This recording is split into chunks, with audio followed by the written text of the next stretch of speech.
নমস্কার বন্ধুরা, সবাই কেমন আছেন? আজ আমি করব ভোলা মাছের চচ্চড়ি। তো ভোলা মাছের চচ্চড়ি করার জন্য আমি কিনে নিয়েছি একটা ছোট্ট বেগুন, একটা বড় পেঁয়াজ, আর কয়েকটা কাঁচা লঙ্কা চিড়ে নিয়েছি, আর দুটো টমেটো কুচি করে নিয়েছি। এর মধ্যে দিয়েছি ধনে গুঁড়ো, জিরে গুঁড়ো, হলুদ, নুন, আর দেব কাঁচা সর্ষের তেল দিয়ে আমি ভালো করে মেখে নেব।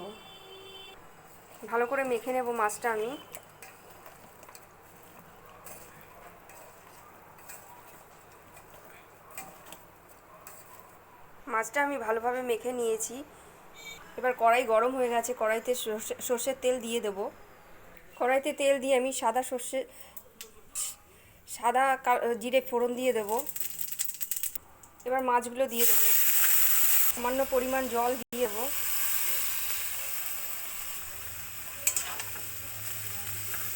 এই রান্নাটা পুরো একদম অল্প আছে হবে। এবার ঢেকে রেখে দেবো যতক্ষণ পর্যন্ত সেদ্ধ না হয়। ভোলা মাছের চচ্চড়ি আমার একদম রেডি বন্ধুরা। এবারে একটু গরম মশলা দিয়ে নামিয়ে নেব। গরম গরম ভাতের সাথে বন্ধুরা দারুণ লাগবে এই ভোলা মাছের চচ্চড়ি খেতে। আপনারাও এইভাবে বানিয়ে দেখুন, এটা এটা খুব সুন্দর হয় খেতে। আমার ভিডিওটি ভালো লাগলে লাইক, শেয়ার, কমেন্ট, সাবস্ক্রাইব করে দেবেন।